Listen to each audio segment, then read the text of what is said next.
আচ্ছা, একটা এআই কতটা শক্তিশালী হতে পারে সেটা কি মানুষের রোগ নির্ণয় করতে পারবে?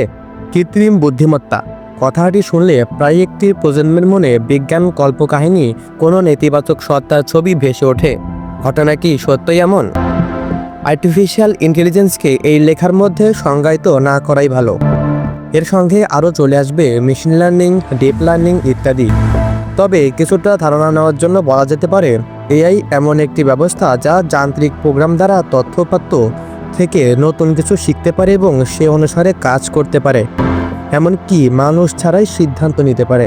অন্যদিকে এর সঙ্গে মেশিন লার্নিং নিয়ে যদি একটু বলা যায়, তাহলে এই যান্ত্রিক সত্তা যখন সময়ের সঙ্গে সঙ্গে তথ্য একাই সংগ্রহ করে এবং নিজেই অনেক কিছু শিখে ফেলে এবং নিজের কর্মদক্ষতা বাড়তে থাকে, তখন ভয় লাগারই কথা। কল্পবিজ্ঞানে দেখানো কাহিনীর মতো যদি এই বেশি শিখে ফেলে এবং এই যন্ত্র আবার প্রোগ্রাম বেঁকে বসে, তাহলে কি হবে? এখন কথা হলো, এই বেঁকে বসার জন্য কিন্তু বিজ্ঞান আমাদের জন্য আর্টিফিশিয়াল ইন্টেলিজেন্স তৈরি করেনি। এর মূল উদ্দেশ্য সেই স্কুলে লেখা রচনার মতো, মানে মানব জাতির কল্যাণ।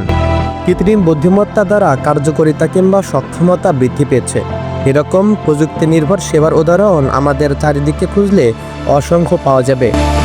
এই অনেক উদাহরণের মধ্যে একটু স্বাস্থ্যসেবার ক্ষেত্রে দেখা যাক যে এআই কিভাবে উন্নতির ছোঁয়া পাচ্ছে।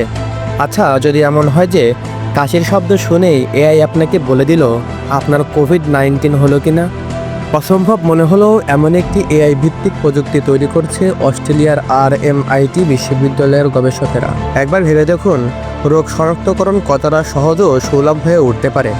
এরকম এআই অনেক ক্ষেত্রেই আপনাকে দিতে পারে প্রয়োজনীয় স্বাস্থ্য পরামর্শ, রাখতে পারে রেকর্ড সহ আরও অনেক কিছুই। তাই এআই ভবিষ্যতে মানুষের উপরে কী প্রভাব ফেলবে তা কমেন্টে জানাতে অবশ্যই ভুলবেন না।